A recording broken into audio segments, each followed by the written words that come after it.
Carol Beaumont. Thank you very much, Mr. Chair.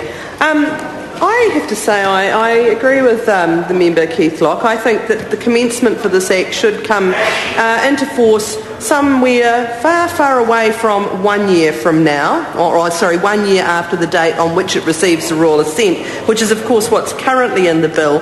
And I think, perhaps 10 or 15 years after the date on which it receives the royal assent might not be such a bad idea, because this is an absolutely ridiculous piece of legislation, but it's more than just ridiculous.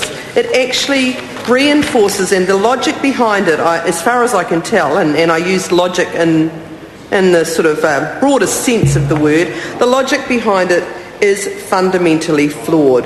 This is a bill that is actually putting in place secret ballots for strikes, only for strikes I might add, when in fact that is what generally occurs. This is based on some premise of a time pass, and I just thought I'd actually elucidate to members opposite what a strike is, because we're talking about bringing into the commencement in a year's time a bill which will require secret ballots for strikes. Now, strikes can be a number of things. It is the walk out the door kind of scenario that people think of, so full withdrawal of labour.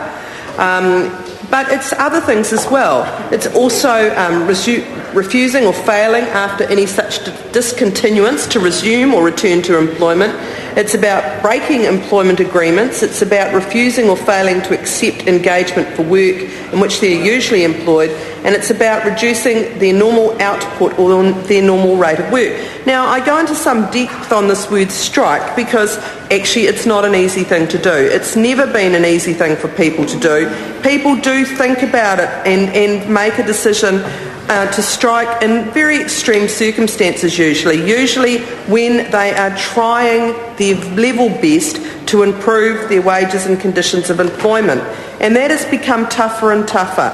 As the economy has tightened up under a national-led government where employers do feel perhaps more emboldened to play a harder ball, if you like, it has become tougher for unions to negotiate collective agreements and get reasonable outcomes for workers. And striking is a last resort. It's always been a last resort to try and improve wages and conditions of employment. Now, this bill, which would come into force a year from receiving the royal assent as provided for in Clause 2, the commencement clause, would require strike action, and that's quite a broad thing, as I've just outlined, to have a secret ballot before it could happen. And that secret ballot could be challenged by employers. And later on we'll talk about that a little bit more. But many of us can see that this actually could provide grounds for litigation driven by employers trying to stop unions taking action to try and improve their wages and conditions of employment. So again, that's another reason to push out the commencement date of this clause, because actually it will lead potentially to significant legal challenge by employers hell-bent on stopping workers improving their wages and conditions of employment through taking industrial action, through taking strike action. Now, of course, the other thing that this bill does is it only focuses on one side of the coin. Industrial action has two parts, strikes and lockouts. You can see that they are actually one part after the other in the Employment Relations Act. Clause 81 is around the meaning of strikes. Clause 82 is around the meaning of lockouts.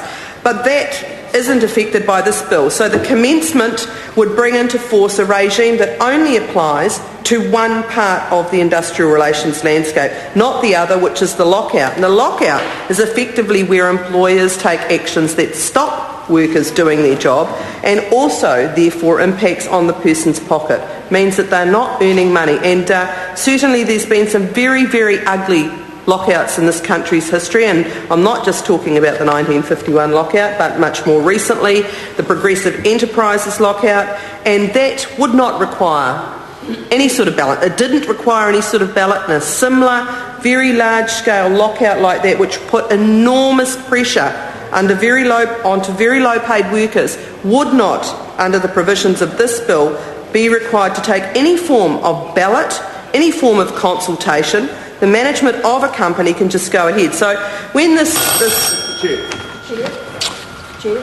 Mr. Chair. Calvin Davis. Thank you, Mr. Chair.